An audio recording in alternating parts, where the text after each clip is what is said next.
that I give when I teach lessons is like meaningful, relevant repetition with immediate expert feedback. It's a list of about 8 things, which are all about better encoding in your brain because it's relevant, you care about it, it's interesting to you, and all the things that actually make, I always tell my students, understand, don't memorize. And I'm surrounded by a culture of memorize, don't understand, which is Right. kind of like what we just talked about, right? It's like you don't have to know, you just have to know that Neko and cat are the same, right? Okay, so Neko, so then what happens is you get students thinking Neko, Neko, Neko. Oh, cat. So they literally have to translate internally. They speak to themselves in their brain in Yep. Japanese, then they translate it. And of course, it's inevitably bad English and very slow. It's like when you're speaking Japanese, are you thinking in English? Because that's what you're doing here. And they're like, no. It's like,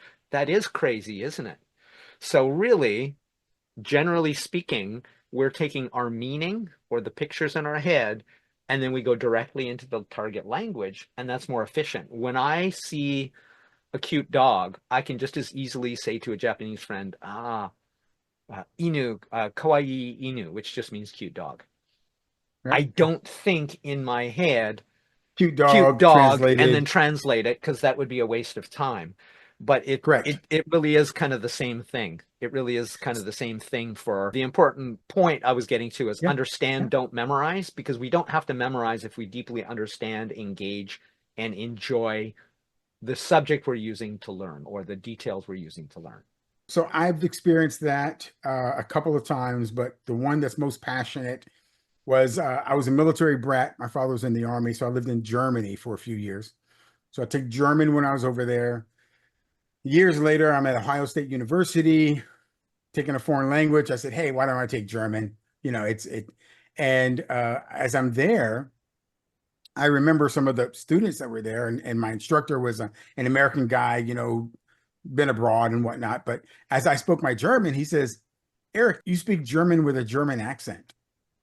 And I said, and the other students around me was like, what do you mean by that? And I said, I think he means I learned German in Germany from a German guy. I didn't learn it from an English person there was no, translation there. Right? There was no Mhm. intercept of information. I learned it from a German guy, and that's how, so I spoke German with a German accent. But I also remember, so based on what you said, I remember when my brain switched from memorizing to understanding. And by the way, it was in college German. It wasn't the 3 or 4 years I took in middle school and high school. It was in college German where I then thought in German. And, Yes. and so that's what it was. So and I explained that to my professor at the time. He's a young guy, and I was a non-traditional student. I didn't start college till I was like 31 years old. So, but I remember having that conversation, and again, the classmates around were kind of looking and like, "What's up with this guy?" And I said, I can now think in German. So here I'm writing like 3 paragraphs. Not translating, not saying what I want to say in English first, and then what does that mean?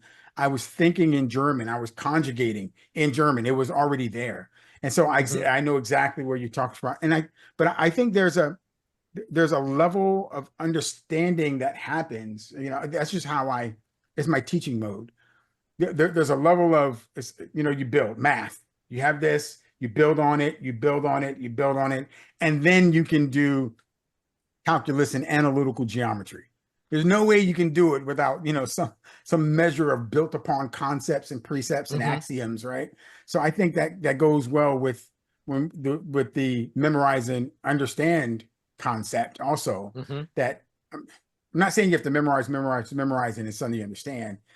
It just, out of all that memorizing, there's 10% is understanding, and then as you memorize more, maybe it's now 20%, and that's now 30%. And then suddenly you hit the tipping point where you now understand more than you memorize.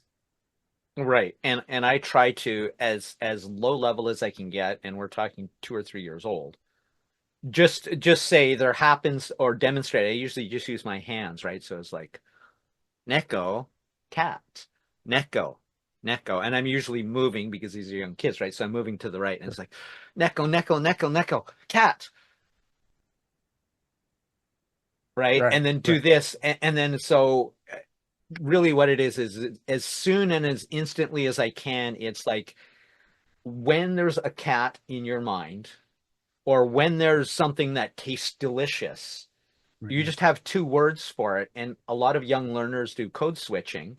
That is, Yeah. especially young learners who are surrounded by two native languages. They just almost indifferentiably switch between them and assume everybody understands what Can they do it. mean.